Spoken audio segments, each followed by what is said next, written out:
పరిశుద్ధమైన దేవుని వాక్యాన్ని మనం చదువుకున్నటువంటి వాక్య భాగంలో సామెతల జ్ఞాని అయిన సొలొమోను కొన్ని పాటలు ఇక్కడ రాసి పెట్టారు. నేను జ్ఞానిని కదా అని నీవు అనుకొనవద్దు. ఏమని? నేను జ్ఞానిని కదా అని నీవు అనుకొనవద్దు. యెహోవా యందు భయభక్తులు కలిగి చెడుతనమును ఏం చేయాలట? విడిచిపెట్టుము. నేను జ్ఞానిని కదా, నేను తెలివైన వాడిని కదా, నేను వివేకవంతుడును కదా, నా వంటి జ్ఞానము నా వంటి వివేకము ఇంకా ఎవరికి ఉంది? నేను చక్కగా జనులను మోసగించగలుగుతున్నాను కదా, నేను ఎవరి దృష్టికి ఎవరి కంట పడకుండా నా పని నేను జరిగిస్తున్నాను కదా. ఇదిగో చెడు కార్యములు, చెడు ఆలోచనలు, చెడు తలంపులు నా హృదయమందు పుట్టుచున్న ఈ యొక్క చెడు ఆలోచన తలంపులేవి నా తోటి సహోదరుడు ఎరువురు కదా. నా హృదయమందు తలంచుచున్న నా దుష్ట యోచనలన్నిటినీ నన్ను పసిగట్టగలవాడెవడు అని నీవు అనుకుంటున్నావేమో. నేను జ్ఞానిని అని నీవు అనుకొనవద్దు. నేను జ్ఞానిని అని నీవు అనుకొని నువ్వేం చేసుకుంటున్నావు? మనల్ని మనమే మోసపుచ్చుకుంటూ ఉన్నాము. కనుక జ్ఞానిని అని నీవు అనుకొనవద్దు. ఏం చేయాలంట? యెహోవా యందు భయభక్తులు కలిగి చెడుతనమును విడిచిపెట్టాలి. దేవుని యందు భయభక్తులు కలిగి ఏం చేయాలి? విడిచిపెట్టాలి. నేను చాలా తెలివిగా, జ్ఞానయుక్తంగా, వివేకవంతంగా కొనసాగిస్తూ ఉన్నాను కదా. నేను చేస్తున్న చెడు కార్యమును ఎవడు చూచాడు? నా చెడు ఆలోచన తలంపులను ఎవడు కనుగొన్నాడు? ఇదిగో మానవులలో ఎవడూ దీని విషయమై ఆలోచించలేదు కదా. నేను ఎంత జ్ఞానిని, నేను ఎంత వివేకవంతుడని నీవు అనుకుంటున్నావేమో. జాగ్రత్త, నీవు అలాగూ అనుకొనవద్దు. దేవుని యందు భయభక్తులు కలిగి చెడుతనాన్ని ఇప్పుడే విడిచిపెట్టమని దేవుడు ఆజ్ఞాపిస్తూ ఉన్నాడు, మనల్ని హెచ్చరిస్తూ ఉన్నాడు. కాబట్టి ప్రతి చెడు తలంపు, దుష్ట యోచనమైన ప్రతి మానవుడు ఏమనుకుంటాడంటే, నేను ఎంత తెలివిగా ఉన్నాను కదా, నేను ఎంత జ్ఞానవంతుడను కదా, ఇన్ని వేల మంది ప్రజలను నన్ను వెంబడిస్తూ ఉన్నారు, ఇన్ని వందల మంది ప్రజలు నేను చెప్పింది ఆలకిస్తూ ఉన్నారు, నేను చెప్పిన మాట వింటూ ఉన్నారు అని జ్ఞానిని అని నీవు అనుకుంటూ ఉన్నావు. దుష్ట ఆలోచన తలంపులను, ఇదిగో నీతి మారిన ఆలోచన తలంపులను నెరవేరుస్తూ కూడా నేను జ్ఞానిని నీవు అనుకుంటున్నావేమో. దయవచ్చి అది జ్ఞానం కాదు, అది తెలివి కాదు. దేవుని యందు భయభక్తులు కలిగి ఏం చేయాలి? చెడుతనాన్ని విడిచిపెట్టండి, ఆలోచనలు విడిచిపెట్టండి, ఆ క్రియలను మానేయండి, ఆ పనులను విడిచిపెట్టండి. దేవునికి అసహ్యమైనది ఏది, తాను ఓర్వలేనిది ఏది నీ జీవితంలో ఉండకుండా నీవు కాపాడుకోవాల్సినటువంటి బాధ్యత మన మీద ఉంది.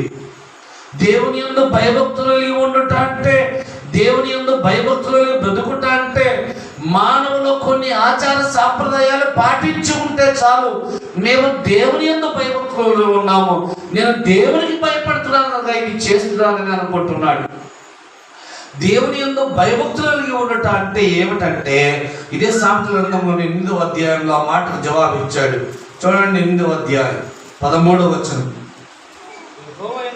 యెహోవా యందు భయభక్తులు కలిగి ఉండుట చెడుతనమును అసహ్యించుకొనుటయే. దేవుని యందు భయభక్తులు కలిగి బ్రతుకుతూ ఉన్నాను, దేవునికి భయపడ్డాను కనుక, దేవుని యందు భయభక్తులు కలిగి ఉన్నాను కనుక, ఇదిగో నేను ఇలా చేస్తున్నాను అలా చేస్తున్నాను కొన్ని ఆచార సాంప్రదాయాలను బట్టి గర్విస్తున్నాను తప్ప, నిజంగా దేవుని యందు భయభక్తులు కలిగి ఉండటం అంటే ఏమిటంటే, చెడుతనాన్ని అసహ్యించుకున్నటయే, చెడుతనమును విడిచిపెట్టుటయే, చెడుతనమును మానివేయుటయే. చెడుతనమును చేయకుండా బ్రతుకుటయే, చెడ్డ కార్యములు చేయకుండా ఉండుటయే, చెడ్డ మాటలు పలుకకుండా ఉండుటయే, చెడ్డ క్రియలు చేయకుండా బ్రతుకుటయే, చెడ్డ ఆలోచనలు చెడ్డ తలంపులు నీ హృదయమందు పుట్టకూడనట్లుగా నిన్ను నీవు కాపాడుకుంటయే అనే విషయాన్ని మనలో అనేకులు తెలియకుండా బ్రతుకుతా ఉన్నారు. కాబట్టి దేవుని యందు భయభక్తులు కలిగి ఉండటం అంటే ఏమిటంటే చెడుతనాన్ని అసహ్యించుకున్నటయే, చెడుతనాన్ని విడిచిపెట్టుటయే. కాబట్టి నేను జ్ఞానిని కదా, చక్కగా మెయింటైన్ చేస్తున్నాను లేదు నేను అనుకుంటున్నావేమో. నీ జ్ఞానమును దేవుని ఎదుట పనికిరాదు, నీ తెలివి దేవుని ఎదుట పనికిరాదు, న్యాయపీఠం ఎదుట నీ తెలివితేటలు ఏవి అక్కరకు రావు. దేవుడు నీ ఎదుట దిగగా ఆయనకు సమాధానము చెప్పగలిగిన శక్తి సామర్థ్యములు నీ వివేచనకు నీ జ్ఞానానికి సరిపోవయ్యా. నువ్వు జ్ఞాపకం చేసుకో, నేను జ్ఞానిని అని నీవు అనుకోవద్దు. దేవుని యందు భయభక్తులు కలిగి చెడుతనాన్ని ఏం చేయాలి? ఇప్పుడే విడిచిపెట్టేసేయాలి. ఆ చెడుతనమును విడిచిపెట్టటయే దేవుని యందు భయభక్తులు కలిగి ఉండట. ఆ చెడుతనమును మానేయటమే దేవుని యందు భయభక్తులు కలిగి ఉండట. ఆ చెడుతనమును విడిచిపెట్టి మంచి ప్రవర్తన కలిగి ఉండటయే దేవుని యందు భయభక్తులు కలిగి ఉండట. కాబట్టి దేవుని యందు భయభక్తులు కలిగి ఉన్నామంటే మనలో చెడు ఉండకూడదు, మనలో చెడ్డ మాటలు ఉండకూడదు, మనలో చెడు క్రియలు ఉండకూడదు, మనలో చెడు ఆలోచనలు అంతకంటే ఉండకూడదనే సంగతిని మనం ఇప్పుడు నేర్చుకుంటా ఉన్నాం. ఈ సామెత గ్రంథంలోనే ఇదిగో విడిచిపెట్టమని 3 సంగతులను గురించి జ్ఞాని సొలొమోను అన్నాడు. ఒకటి, చెడుతనాన్ని విడిచిపెట్టాలి. రెండవది ఏం విడిచిపెట్టాలో ఒక్కొక్క సంగతి మనం జ్ఞాపకం చేసుకున్నాం. 23వ అధ్యాయం సామెత గ్రంథంలో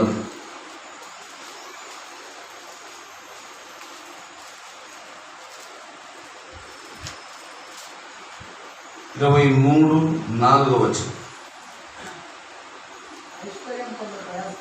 ఐశ్వర్యము పొంద ప్రయాసపడకము, నీకు అట్టి అభిప్రాయము కలిగినను దాన్ని ఏం చేయాలా? ఏం విడిచిపెట్టాలట? ఐశ్వర్యము పొంద ప్రయాసపడకము, నీకు అట్టి అభిప్రాయము కలిగినను దాన్ని ఏం చేయాలా? విడిచిపెట్టేసారు. ఐశ్వర్యము నేను చూడండి, ఇదిగో ఈ ఐశ్వర్యము సంపాదించుకున్నట కొరకు అన్నదమ్ములు ఒకరినొకరు చంపుకుంటూ ఉన్నారు, అక్క చెల్లెలు ఒకరినొకరు కొట్టుకుంటూ ఉన్నారు, అన్న చెల్లెళ్ళ బ్రతుకు బజార్లకు ఈడువబడతా ఉన్నది, భార్య భర్తల బ్రతుకులు ఇదిగో ఎంతగానో మరి అసహించుకునేటట్లుగా తయారైపోయాయి.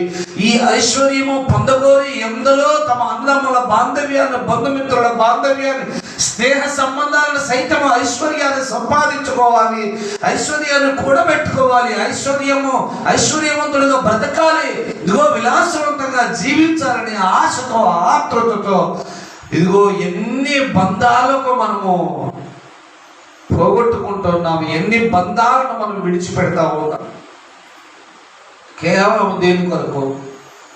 ఐశ్వర్యము పొందవలనని ఆశ కొరకు, ధనమును కూడబెట్టవలనన్న ఆశ కొరకు, ధనమును సంపాదించుకునవలనన్న ఆశ కొరకు.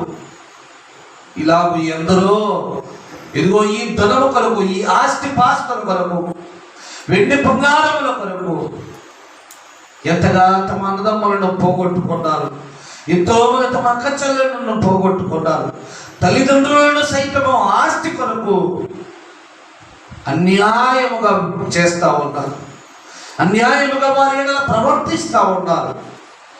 కొంతమంది కొడుకులు, కొంతమంది ఆ బిడ్డలు తల్లిదండ్రుల పట్ల నాకు సరిగా ఆస్తి పంచవలేదు, వాడికి ఎక్కువ ఇచ్చావు, వీరికి తక్కువ ఇచ్చాయని తల్లిదండ్రులు సైతం అసహ్యించుకొని బ్రతికే దుర్భర స్థితికి దేశ ప్రజలు, మానవులు చేరిపోయారు. గమనించండి, ఐశ్వర్యము పొంద ప్రయాసపడద్దు, దాని కొరకు ప్రయాసపడద్దు, దాని కొరకు ఎంతో తిప్పలు పడద్దు.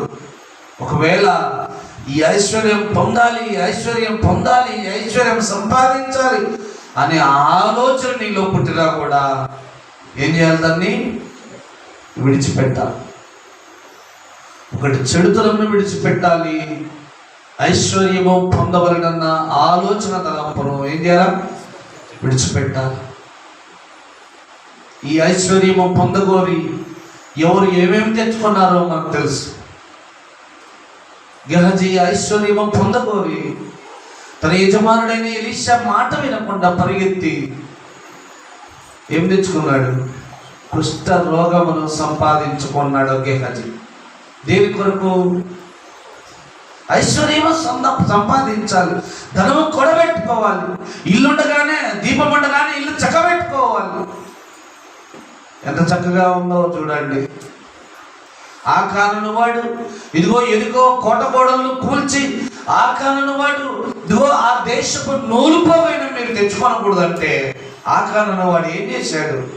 ఇదిగో అందరూ పోతే పైరులే, నేను మాత్రము ఒక బంగారు కమ్మి తీసుకొని పోతా, పట్టు వస్త్రాలు పట్టుకొని పోతా, విలగల వస్తువులను తీసుకొని పోతా, వాళ్ళు ఎట్టుపోతే ఏముంది, నేను ఒక్కడిని తీసుకుపోతే ఏమవుతుంది అనుకుంటాడు. ఐశ్వర్యము పొంద ఆశపడి ఏమైపోయాడు? అగ్నికి ఆహుతి అయిపోయాడు. గమనించారా? ఐశ్వర్యము పొందగోరవద్దు, దాని కొరకు ప్రయాసపడద్దు, దాని కొరకు అన్యాయంగా ప్రవర్తించద్దు, దాని కొరకు అక్రమంగా ప్రవర్తించద్దు. ఎంతో మంది ఈ ఐశ్వర్యము పొందగోరి పేదల యొక్క కష్టార్జితాన్ని దోచుకుంటూ ఉన్నారు, పేదల యొక్క కష్టార్జితాన్ని అన్యాయముగా పొందుకుంటూ ఉన్నారు. వారి సరైన కూలి యొక్క సరైన సౌకర్యాలు కల్పించక, వారిని సరైన విధముగా పోషించకుండా, సరైనటువంటి వేతనం వారికి ఇవ్వకుండా ఎంతో మంది ఐశ్వర్యం పొందగోరి అనేకులు పొట్టగొడుతూ ఉన్నారు. కాబట్టి ఐశ్వర్యము పొందగోరవలనని నీవు ఆ ఆశ నీలో కలిగితే కూడా ఏం చేయాలట? విడిచిపెట్టేసారు.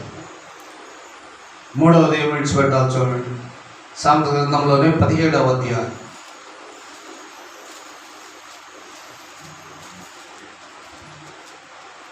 17వ అధ్యాయం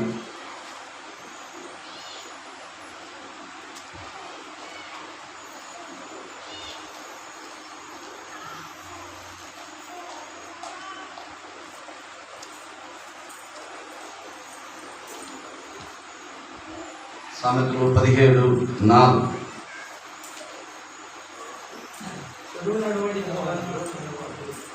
దోషపు మాటలు వినును, నాలుక హానికరమైన మాటలు పలుకుచుండగా అబద్ధికుడు చెవియొగ్గును. బీదలను విక్రించువాడు వారి సృష్టికర్తను నిందించును. చాలు, అది కాదయ్యా, దయచేసి క్షమించండి. 14 వచనం, 17వ అధ్యాయము 14వ వచనం.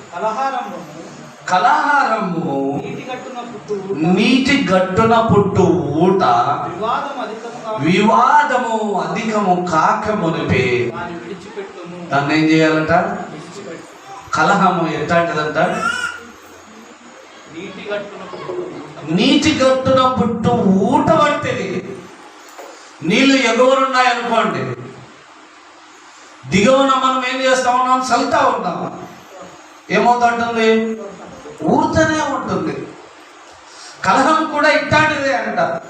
కొట్లాట్లు కూడా మరి మనం కొట్లాడేటువంటి కొట్లాటలు మన ఇరుగు పొరుగు వారితో, మన బంధుమిత్రులతో, మన స్నేహితులతో మనం కొట్లాడేటువంటి మన కలహం కూడా ఎట్లుంటుందంట? నీటి కట్టున పుట్టు ఊట పడుతుంది. ఒక మాట మాట్లాడితే ఇంకో 4 మాటలు అక్కడ వచ్చేస్తాయి. ఆయన 4 మాటలు మాట్లాడి మనం ఇంకో మాట మాట్లాడితే ఇంకో మాటలు అక్కడ నుంచి వస్తుంటాయి. ఇలాగున దేశంలో మరి ప్రజల మధ్య సాగుతున్నట్టుగా చినుకు చినుకు గాలివాన అయినట్టుగా అది ఏమవుతుంది? ఇప్పుడు ఒకరినొకడు ప్రాణాలు తీసుకునే తారాస్థాయికి చేరుకునే ప్రమాదం కూడా ఉంటుంది. కనుక కలహము నీటి గట్టున పుట్టు ఊట వంటిది, వివాదము అధికము కాక మునిపే దాన్ని ఏం చేయాల? కొట్లాట అధికము కాక మునిపే ఒకనొక్కడు కట్టెలు కర్రలు తీసుకొని, కత్తులు గడారులు తీసుకొని ఒకనొక్కడు కలపడక మునిపే దాన్ని ఏం చేయాలట? విడిచిపెట్టేసా. కాబట్టి కలహము నీటి గట్టున పుట్టు ఊట వంటిది. అది తెగేది కాదు, అది వదిలేది కాదు. నేటికి కూడా చాలా మందిని చూడండి, ఎప్పుడో కొట్లాడి ఉంటారు, ఎప్పుడో ఒకరినొకరు అసహించుకొని ఉంటారు, ఒకరు ఎప్పుడో ఒకరి మధ్య ఒకరికి వివాదం వచ్చి ఉంటుంది. ఇంకా చూడండి, వారి ఇంటి పొరుగున, వారి ఇరుగు పొరుగున కానీ, వారి బంధుమిత్రుల మధ్య కానీ, ఇంకా చూడండి వారిని చూసినప్పుడల్లా, వారి ఇంటి ముందర వెళ్ళినప్పుడల్లా, వారిని మా కళ్ళాలు చూసినప్పుడల్లా కూడా ఏం చేస్తూ ఉంటారు కొంతమంది? అదే పనిగా కొనుగుతూ ఉంటారు, అదే పనిగా తిడుతూ ఉంటారు. కలహారంభు నీచి గట్టున పుట్టు ఊట వంటి, అది అధికము కాకముందే ఏం చేయాలా? విడిచిపెట్టేసా. దాన్ని అధికము చేసుకుంటే వాడంతా వీడంతా, వాడి బ్రతికేంటి, నా బ్రతికేంటి, వాడి పరిస్థితి ఏంటి, నా పరిస్థితి ఏంటని ఒకరికొకటి, ఒక మాటకొకటి, ఒక క్రియకు ప్రతిక్రియ, ఒక క్రియ ప్రతిక్రియ చేసుకుంటూ పోతాం. ఏమైపోతుంది? అది తిరిగి మనం ఎన్నటికి కలవకుండా అయిపోతాయి. కాబట్టి కలహారంభము నీటి గట్టున పుట్టు ఊట వంటిది. దాన్ని అధికము కాకముందే ఏం చేయాలా? విడిచిపెడితే మనం చాలా ధన్యులం అవుతాం. కాబట్టి కొట్లాటకు మనం చూడండి, కొంతమంది అదే పనిగా ఉంటారు, కొంతమంది మరి కొట్లాట అంటే ఇక ఒంటికాల మీద లేచిపోయినట్టుగా లేచిపోతూ ఉంటారు. ఈ కొట్లాట్ల వల్ల ఎంతో మంది తమ ప్రాణాలు కూడా పోగొట్టుకోవడం, ఎంతో మంది తమ యొక్క జీవితాలను నాశనం చేసుకున్నారు. కొట్లాట చిన్నదే కదా అని మనం ప్రారంభిస్తే అది ఎప్పటికైనా ప్రమాదకరంగా మారే ప్రమాదం ఉంది. కాబట్టి ఏం చేయాలి? అది అధికము కాకపోతే ఆ కొట్లాట, ఆ యొక్క తగులాట, ఆ యొక్క మరి మనకు ఇరుగు పొరుగు వారితో కానీ, మన బంధుమిత్రులతో కానీ, మన స్నేహితులతో కానీ, మనకి ఎవరితో తగు వచ్చినా కూడా 2 మాటలు దాన్ని ముగించుకుంటే చాలా బాగుంటుంది. ఎందుకంటే అది అధికమైందంటే చాలా ప్రమాదకరమైనదిగా తయారవుతుంది. కాబట్టి మన జీవితంలో ఈ 3 విషయంలో మనం చాలా జాగ్రత్తగా ఉండాలి. ఒకటి, ఏం చేయాలట?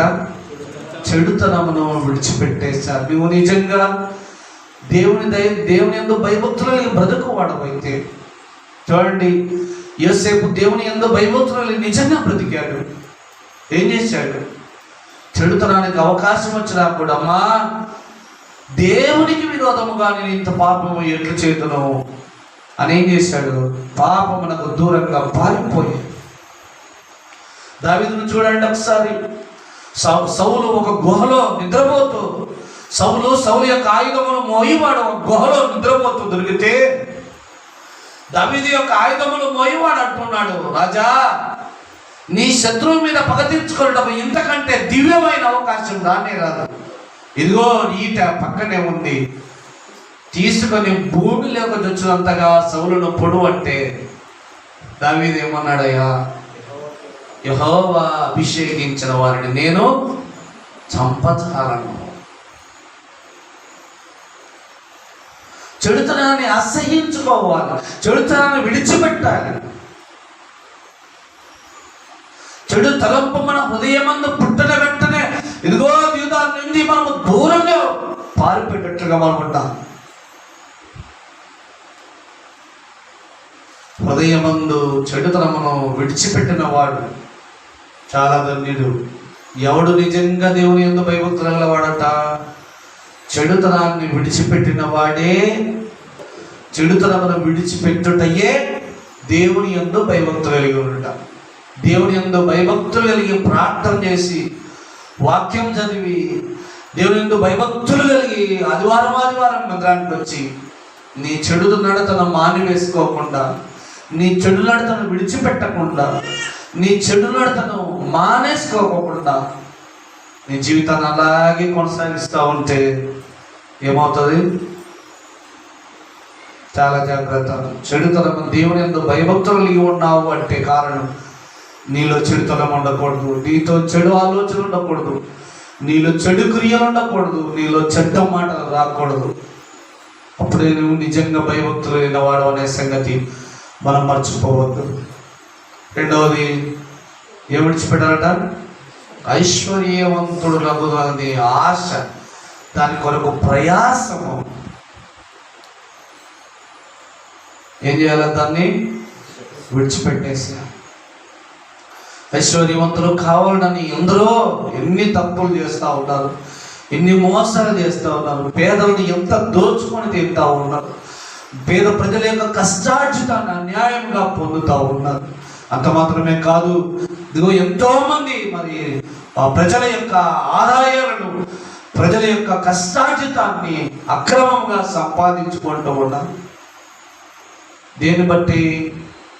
ఐశ్వర్యము పొందగలదు. నేను ధనవంతుని కావాలి, ఎవడు ఏమైపోతే నాకెందుకు, ఎవరి జీవితం ఎట్లుంటే నాకెందుకు, నేనేమైపోవాలి? ధనవంతుని కావాలి, నేను ఐశ్వర్యవంతుడిగా కావాలి, నేను విలాసవంతంగా జీవించాలి, నేను ఈ లోకంలో నా వంటి మరి సుఖానుభవం అనుభవించేవాడు ఎవడు ఉండకూడదు అన్నట్టుగా ఈ సుఖభోగాల మీద ఆశపడి ఏం చేస్తా ఉన్నారు? ఐశ్వర్యవంతులు కావాలి, ఐశ్వర్యవంతులు కావాలని వట్టిగా ప్రయాసపడతావు. అంటే ఆలోచన నీకు వచ్చినా కూడా తను ఏం చేసుకోవాలట? విడిచిపెట్టేసి. మూడవది ఏం విడిచిపెట్టాలట?